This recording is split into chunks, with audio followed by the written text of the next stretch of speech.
नमस्कार मंडळी, मी live today मराठीमध्ये नितीन मोरे आपलं सर्वांचं सहर्ष स्वागत करत आहोत.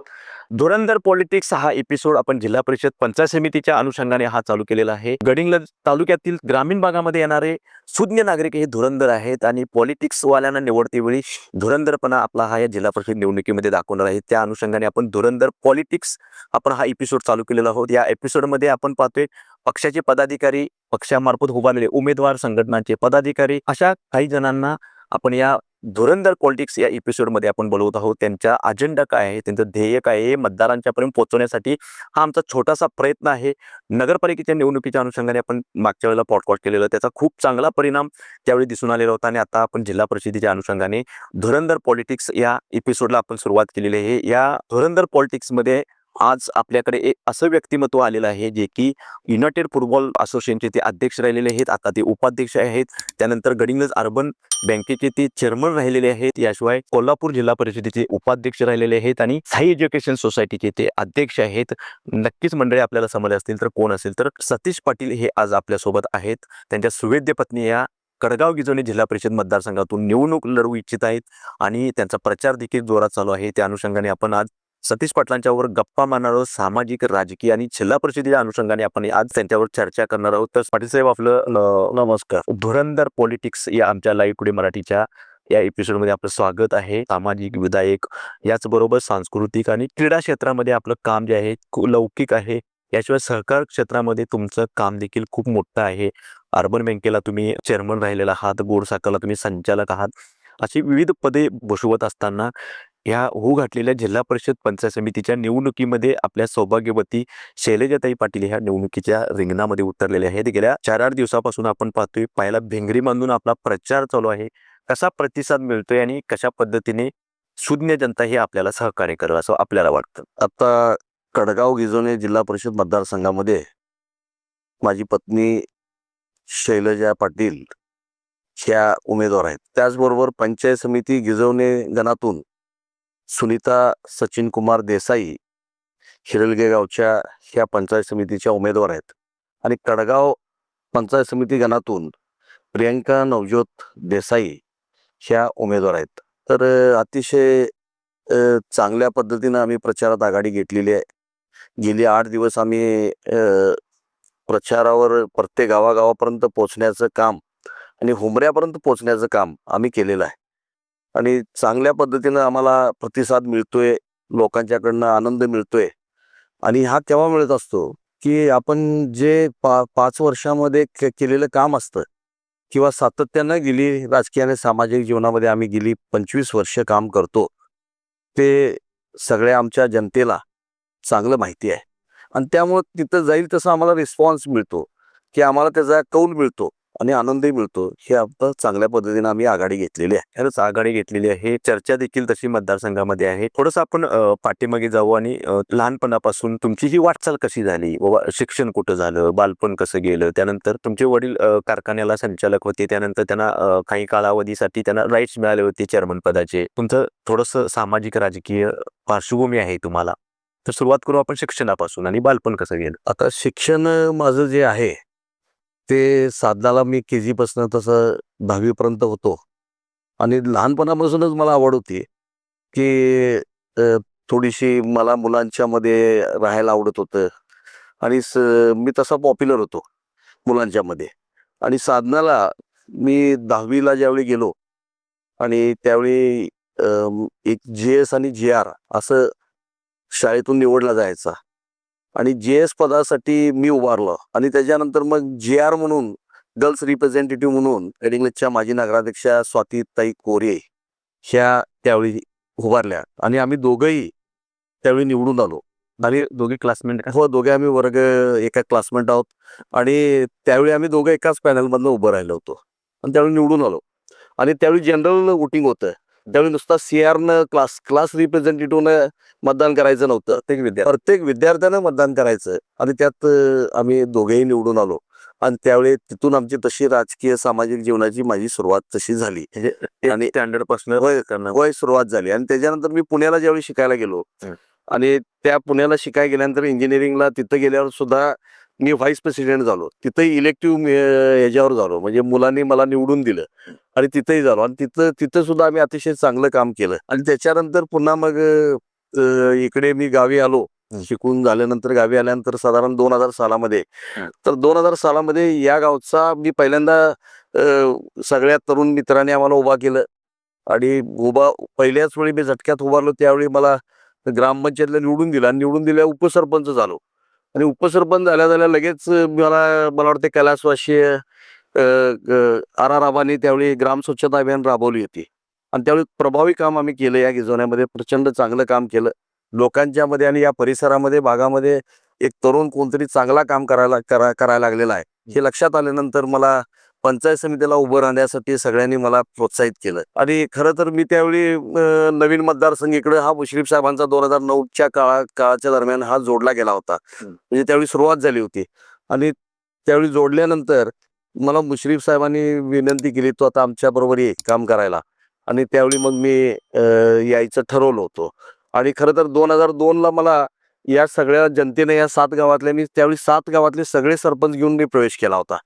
त्यावेळी किती साली हे साधारण 2002 साली साहेब मुश्रीफ साहेबांचे म्हणजे 2002 साली हे म्हणजे ऍक्च्युली तसं त्यावेळी दरम्यान मी हे निवडणूक पहिली म्हणजे तिकडची पंचायत समितीची लढवली.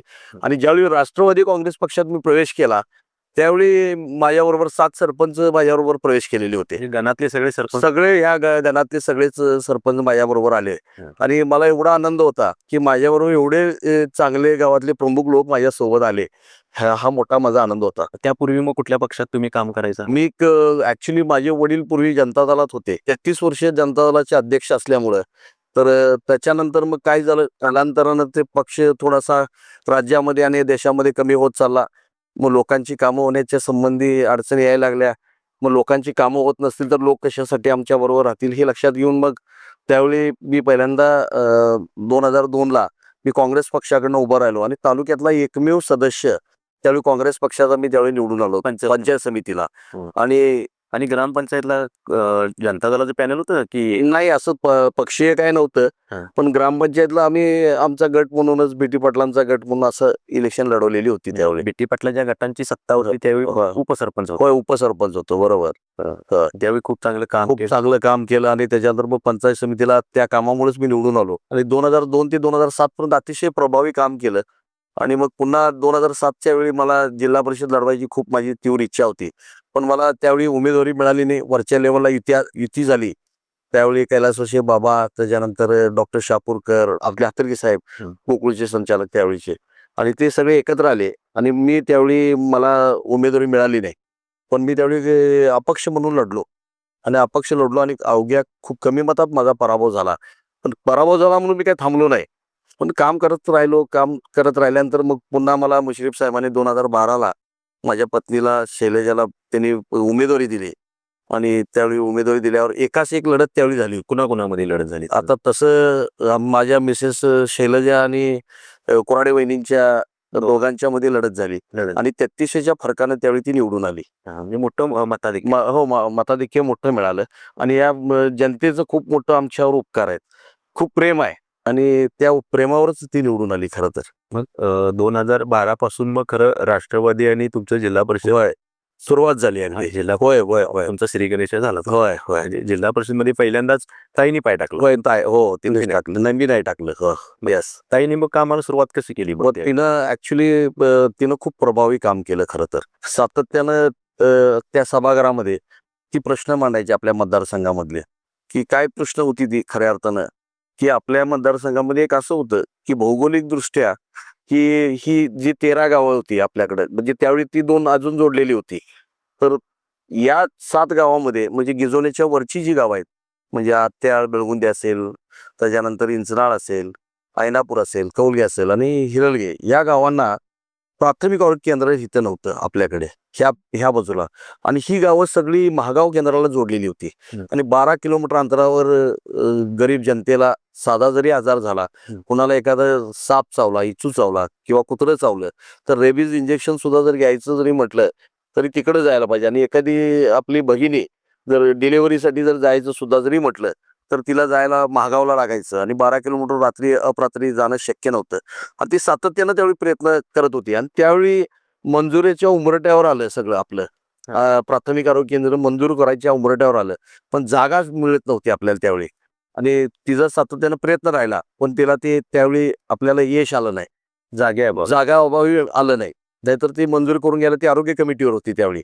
खरं तर ती जिल्हा परिषदची ज्या कमिटीवर काम करत होती त्यावेळी त्या आरोग्य कमिटी ती सदस्य होती तिथं. आणि त्यामुळे तिला करणं सोपं होतं म्हणून ती प्रयत्न करत होती त्यावेळी.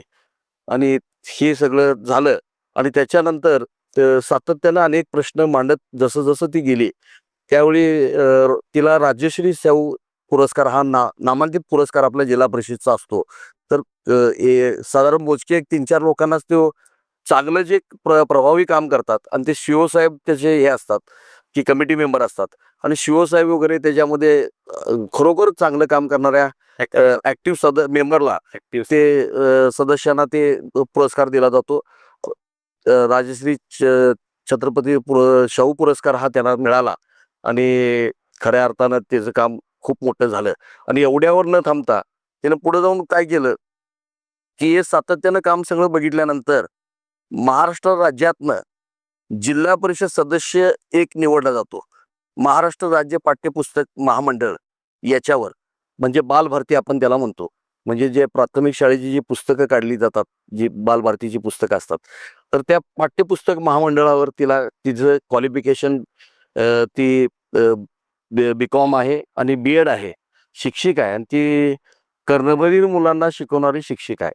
तर त्यामुळं त्या राज्यातनं एकमेव सदस्य पाठ्यपुस्तक महामंडळावर महाराष्ट्राच्या पाठ्यपुस्तक महामंडळावर तिची बालभारतीवर निवड झाली आणि तिथंही तिने चांगलं काम केलं. म्हणजे हे केवळ हे चांगल्या काम करताच ही जी निवड होऊ शकते हे त्याचं उत्तर आहे. आणि खरोखर ज्यावेळी शाहू पुरस्कार तिला मिळाला तिनं तो पुरस्कार आपल्या मतदारसंघातल्या जनतेसाठी समर्पित केला. खरं तर हे चांगलं काम ती करत होती सातत्यानं. म्हणजे पाठोपाठ एका पाठोपाठ एक यश मिळत गेलं. हो, कर्तव्याची दखल घेतली गेली. होय, बाहेरून तुमची त्यांना मदत असायची. हो, नक्की. आणि मुश्रीफ साहेबांची सुद्धा पाठीवर आपल्या थाप असायची. तर कसं वाटलं पहिल्यांदा राजश्री शाहू पुरस्कार मिळालेला आहे किंवा पाठ्यपुस्तक मंडळावर नियुक्ती झाली ताईंची? हो, खरं तुमचं काय फिलिंग होतं बाबा? इतकं मोठं काम आहे राज्यातून एक म्हणजे जोक. हो, खरं आहे ना. अगदी म्हणजे ही वस्तुस्थिती आहे हा की म्हणजे एका शैक्षणिक ह्याच्यासाठी एखाद्या सदस्याची निवड होणं तिथं अभ्यासू जो सदस्य असतो व्यक्तिमत्व असते त्याच माणसाला तिथं काम करायची संधी मिळते. ती संधी तिला मिळाली. थोडक्यात म्हणजे या मतदारसंघातील जनतेनं निवडून दिलेला प्रतिनिधी त्याचं प्रतिनिधित्व करतो. हे सगळ्यात आनंदाची गोष्ट. मग तुमचं काय फिलिंग? पण फिलिंग म्हणजे मला एवढा आनंद झाला की आता राज्याच्या कमिटीवरती काम करायला गेली म्हणजे याच्यापेक्षा मोठा आनंद काय. आणि माझ्याही पेक्षा तिला ज्यावेळी ही निवड झाली ते अनेक लोक महाराष्ट्र राज्यातनं संशोधक जे आहेत, जे पुस्तक लिहिणारे सगळे जे आहेत ते लेखक आहेत, तर अशी लेखक सुद्धा ते भेटायला यायचे, त्यांचे हितगुज व्हायचे, त्याच्या संबंधी चर्चा व्हायच्या. तर हे सगळं बघून आनंद आम्हाला याच्यापेक्षा दुसरं काय असेल. त्यावेळी मग मुश्रीफ साहेबांनी काय इतके पुरस्कार मिळाला किंवा मंडळावर गेल्यानंतर मुश्रीफ साहेबांनी कौतुक केलं का ताई? निश्चितपणे त्यांनाही आनंद झाला की बाबा मी ज्यांना उमेदवारी दिली किंवा जे आमची प्रतिनिधी म्हणून काम करते किंवा म्हणजे आमचा एखादी कार्यकर्ती चांगल्या पद्धतीनं जिल्हा परिषदमध्ये काम करते आणि पेपरमध्ये हे सगळं जे रोज छापून येते, प्रश्न JBला मांडलेले छापून येतात, त्याचबरोबर प्रश्न विविध याच्यावर जे मांडणी केली जाते. आता ती त्यावेळी MR स्कूलमध्ये सुद्धा एक चांगलं काम करून दाखवले की पहिल्यांदा आपल्याकडे 2च तुकड्या होत्या, अ आणि ब.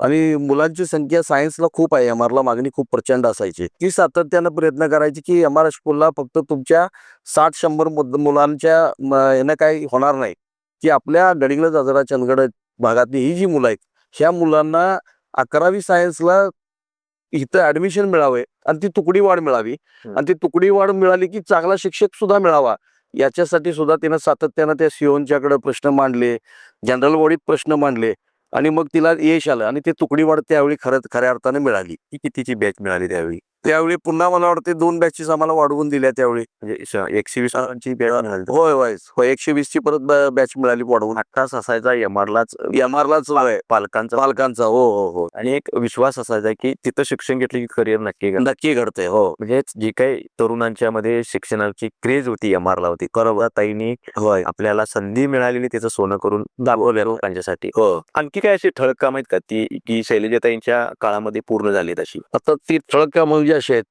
की आता गावागावामध्ये ज्या महिला आहेत त्या महिलांच्या हाताला जे काम मिळण्यासाठी जे खऱ्या अर्थानं जे कोर्सेस असतात, शॉर्ट टर्म कोर्सेस म्हणतो आपण त्याला, छोटे छोटे. हा. तर ती काय करायची की महिला बाल कल्याणमधनं ही कामं त्याने खेचून आणली आणि इथं ट्रेनिंग चालू केले आपल्या ग्रामपंचायत स्तरावर. प्रशिक्षण प्रशिक्षण चालू केलं आणि मग महिलांना रोजगार मिळवून देण्याकरता ते शॉर्ट टर्म कोर्सेस म्हणजे फॅशन डिझाईन कोर्स असेल, ब्युटी पार्लरचा कोर्स असेल, झेरॉक्स मशीन त्यांना पुरवठा करायचा, झेरॉक्स मशीनमधनं त्यांना ते रोजगार मिळवून द्यायचा. पुन्हा त्याच्यानंतर शेवाई मशीन त्यांना द्यायच्या, त्यातनं त्यांना रोजगार मिळवून द्यायचा. त्याच्या अशा अनेक योजना तिनं इथं सातत्यानं या मतदारसंघामध्ये राबवल्या प्रत्येक गावामध्ये. ताई थांबल्या नाहीत. थांबायला नाहीत निश्चितपणे. जे संधी मिळाली त्याचं सोनच करून दाखवलं ताई. दाखवलेलं आहे. त्यानंतर मग तुम्हाला संधी मिळाली. होय. परत साहेबांनी तुम्हाला 2017ला मला संधी मिळाली. खरं तर त्यावेळी तर अशी परिस्थिती होती की त्यावेळी तर मी उभं राहण्याच्या सुद्धा मानसिकतेत नव्हतो. का बरं? म्हणजे नाही काय होतं, माझे वडील काय म्हणायचे, आता ठीक आहे मिसेस झाली, आता तुला कशाला पाहिजे. आणि राजकारण आता हे सगळं जर बघितलं तर आताचं राजकारण हे सगळं पैशाशिवाय होत नाही, अशी परिस्थिती निर्माण झाली आहे सगळी आज या राज्यामध्ये असू दे किंवा देशामध्येच अशी परिस्थिती निर्माण झाली आहे. आणि विनाकारण तो आणि काहीतरी खर्च करून काहीतरी हे होईल, आपल्याला हे नको आहे, असं अशा भूमिकेत ते माझे वडील होते त्यावेळी खऱ्या अर्थानं. मी म्हटलं बाबा ठीक आहे, घरात आपल्याला इच्छा नाही तर कशाला, आपण नको आहे, तर मी थांबायचा निर्णय त्यावेळी घेतला. पण परिस्थिती अशी झाली होती की राज्यामध्ये त्यावेळी भाजपचं वारं होतं 2017 साली आणि राज्यात भाजपच्या विरोधात लढायला कोण तयार नव्हते, अशी परिस्थिती जिल्हा परिषदच्या आणि पंचायत समितीच्या माध्यमातून अशी परिस्थिती निर्माण झालेली होती खऱ्या अर्थानं. म्हणजे अशीच परिस्थिती होती आणि त्यावेळी असल्या कठीण संकटाच्या काळामध्ये मला मुश्रीफ साहेब म्हणले, आता तुला पळ काढून चालणार नाही, तुला आता उभा राहायला लागतंय म्हणाले. असं नाही म्हटले, पक्षासाठी तुला उभा राहावं लागेल, आपल्या जनतेसाठी उभा राहावं लागेल. आणि ठीक आहे, मी साहेब म्हणत असतील तर मी पळ काढणार नाही, असं माझी भूमिका शेवटी मी मनाची तयारी केलेली होती. पण शेवटी माझे वडील शिर्डीला गेले ते साई भक्त असल्यामुळे. रागारागानंच ते गेले की मी उभा राहील वगैरे, किंवा ते उभारू नये म्हणून ते गेले कदाचित त्यावेळी. मग आमच्या पुण्याच्या माझ्या भावानं त्यांना सांगितलं समजावून की तू तुमच्याकडे काय मागितलं आहे, तुमच्याकडे काय पैसे मागितले काय, त्यानं तुम्हाला काय त्रास देतोय काय करतोय, उभारतोय तो उभारू दे नाही, जनता त्याला जनता देईल नाही देईल काहीतरी करेल. मग ते त्यांनी माझ्या भावानं समजूत काढली त्यांची आणि मला म्हणाला, तू लढ जा तिकडे, काय लढायचंय तुला लढ तिकडे, आता काय तू डोक्यात घेऊ नको, वडिलांचं मी बघतो. वडिलांचं वडील आले का साई? आले की ते शिर्डीला जाऊन आले, त्याच्यात आले आणि प्रत्येक प्रचारालाही लागले, कामाला लागले. मग ही त्यावेळी माझी ही तशी परिस्थिती होती. आणि मग मुश्रीफ साहेब सुद्धा मला त्यावेळी हे सगळं एवढं लढायचं ज्यावेळी प्रसंग आला आणि खऱ्या अर्थानं माझ्या इथं या मतदारसंघातले जे सगळी जी मतदार जे आहेत आणि प्रमुख कार्यकर्ते आहेत, मी त्यांना खरोखर मी धन्यवाद देतो की त्यांचं उपकारच खूप माझ्यावर मोठे आहेत. कारण का प्रेमच एवढं मोठं आहे त्यांचं आमच्यावर की त्यांनी खूप रात्रीचा दिवस केला. भाजपचं वारं एवढं असताना पैशाचा भडीमार होता त्यावेळी, हे सगळं होतं. तुम्ही एकमेव निवडून आले. असा मी एकमेव या गडिंग्लज तालुक्यातला, मी फक्त राष्ट्रवादी काँग्रेस पक्षाचा एकमेव मी निवडून आलो बरोबर त्यावेळी जिल्हा परिषदला गडिंग्लज तालुक्यातनं. बाकीच्या बाकीच्या 4 सगळ्या भाजपाने आघाडीच्या झाल्या त्यांच्या. 2017 पर्यंतच्या प्रवासात वडिलांचं कसं सहकार्य मिळालं तुम्हाला? निश्चितपणे चांगलं सहकार्य मिळालं.